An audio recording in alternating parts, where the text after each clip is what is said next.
In the summer of 1982, an Austrian toothpaste salesman named Dietrich Mateschitz landed in Bangkok.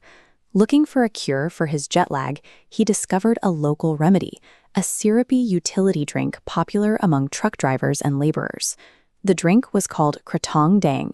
It was uncarbonated, intensely sweet, and packed with caffeine, a sharp contrast to the crisp, sparkling sodas dominating Western shelves at the time. In Thailand, the drink served as a low-cost fuel for blue-collar workers to get through grueling long shifts. Mateschitz secured the international rights and brought the formula back to Europe. This chart shows the results of his initial European market research. The feedback was brutal. Consumers found the taste strange, the sugar content overwhelming, and the proposed price point far too high for a drink with no established category. Lacking the massive television budgets of soda giants like Coke or Pepsi, Mateschitz realized he couldn't wait for a market to appear. He would have to manufacture one himself. Red Bull's ultimate success relied on a campaign of psychological warfare designed to bypass logical consumer rejection and wire the brand directly into youth culture. The central marketing dilemma for Red Bull was simple. How do you generate hype for an overpriced, weird-tasting beverage that no one has ever heard of? Red Bull's solution was an act of guerrilla deception.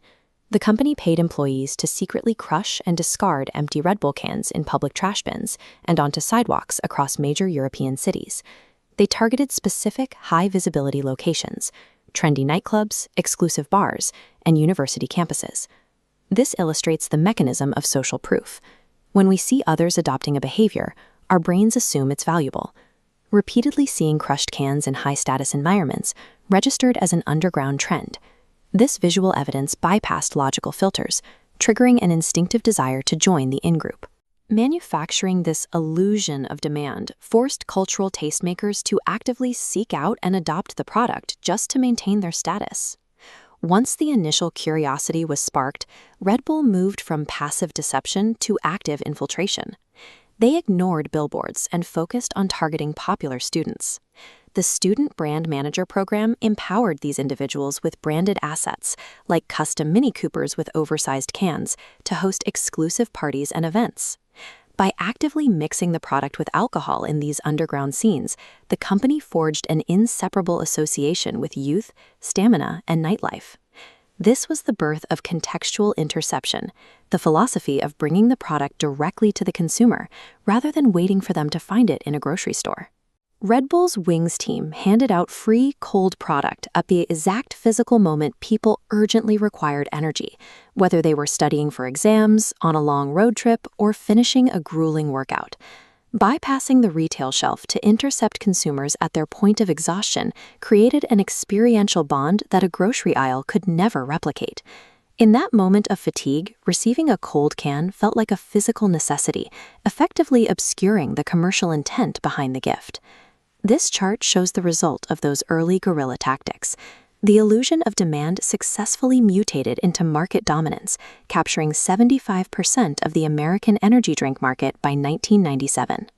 As the brand scaled, Red Bull moved from campus parties to the ownership of legitimate extreme sports, aligning its identity with risk-taking and peak human achievement. They began engineering their own cultural moments, like the fluke tag competitions, turning marketing into global entertainment. The strategy peaked with the Stratos project, funding a record-breaking freefall to captivate a global audience.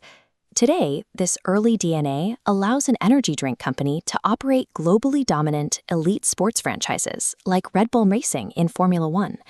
Red Bull proves that the most effective marketing doesn't explain what a product does. By bypassing logic and shaping reality, Dietrich Mateschitz built an empire on the belief that everyone else is already flying. Thanks for watching. Make sure to subscribe. Don't forget to hit that notification bell.